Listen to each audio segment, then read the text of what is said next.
Right-click on the LA RQD UCS table in the project tree. Select Fix Errors.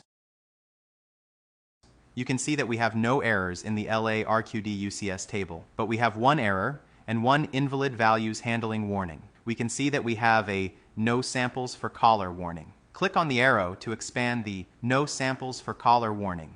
Click on the arrow for the LA RQD UCS table to expand the warning further. Click on the row to see the whole ID missing samples for caller. We see an empty panel. This hole 015, does not have any log numerical records in the table that we imported. This is the same whole ID that has missing data for both the survey and LA geology tables. Close the Errors tab.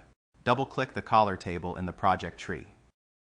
To remove the warning from all the impacted tables, we can activate the Ignored column in the caller table. This will ignore the whole from all tables within Leapfrog, if they exist. Remember, this step should only be used if you are certain no data exists for this whole ID across all imported borehole data and will not be required for your modeling. Tick the box to ignore hole 01 in row 16.